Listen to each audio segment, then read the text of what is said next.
Hey there, Ron Sullivan here, your online hitting consultant. I want to talk to you today about the drop down drill.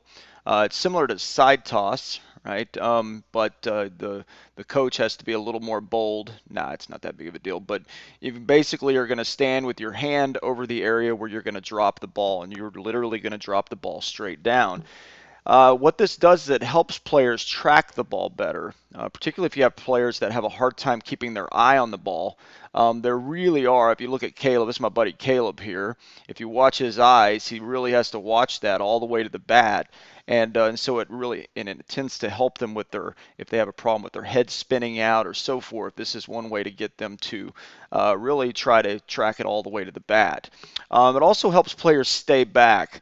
If you have a player that has a hard time staying back on slow pitchers and what have you, this would give them a good feeling of staying back and driving the ball. They will never, ever, ever, well, I should be careful with that, but they won't typically lunge at the ball here because, well, just for the very idea that it's right in front of them falling down and they've got to be quick to the ball.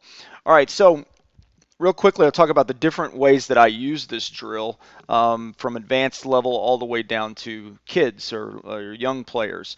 Is As far as advanced players, I will do a drill that's it's a fastball changeup drill where I'll challenge players. All right, before I drop the ball, I will tell them fastball, and then they're just going to make sure that they hit the ball belt high.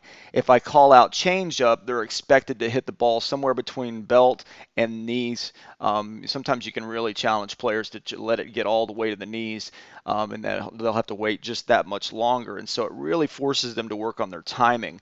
And so obviously that's a benefit for advanced players is they're not just getting all fastballs. Right, so the other thing that I do with advanced players is I move around the location. Now, something that's really important is that you don't want to, particularly with players that maybe don't have very good mechanics, you don't want to be dropping this ball right over or right over the middle of the plate. Or let's say this was the middle of the plate for Caleb, and I'm dropping the ball straight in front of him.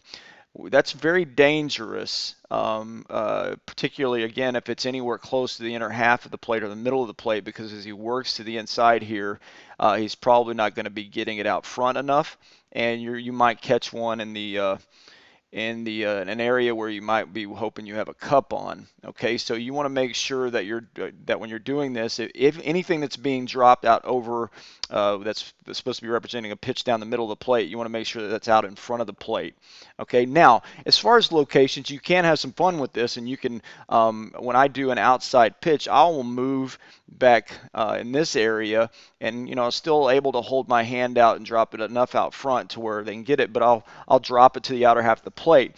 Now, one of the things these days, of course, when I was growing up, coaches would set a ball up in the back or behind us or somewhere really deep in the zone to hit outside pitches. And these days, with video and so forth, we see that a lot of players aren't necessarily letting the ball get that deep.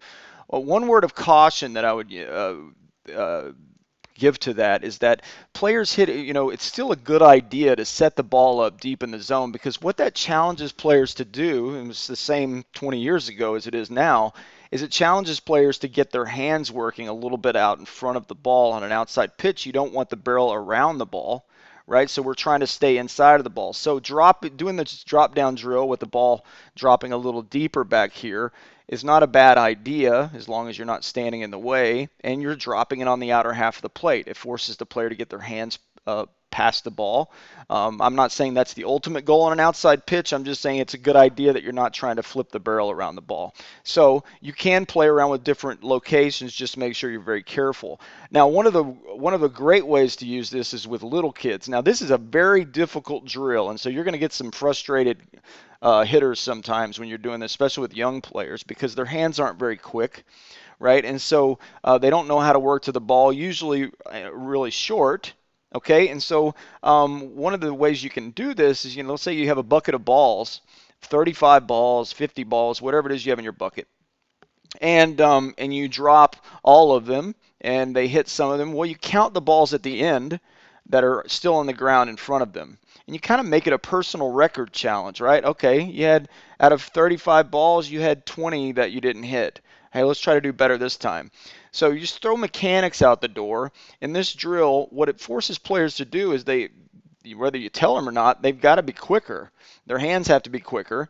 And so you can use that with young ones and your whole team for that and make it a little challenge to see who had fewer balls on the ground in front of them at the end of it, right? And I think that's a great way to just get the bat a little bit quicker through the zone, forces players to use their hands maybe that don't typically use their hands. A lot of players these days are using their body to spin the barrel around, and well, my opinion, that's not exactly what we're trying to do.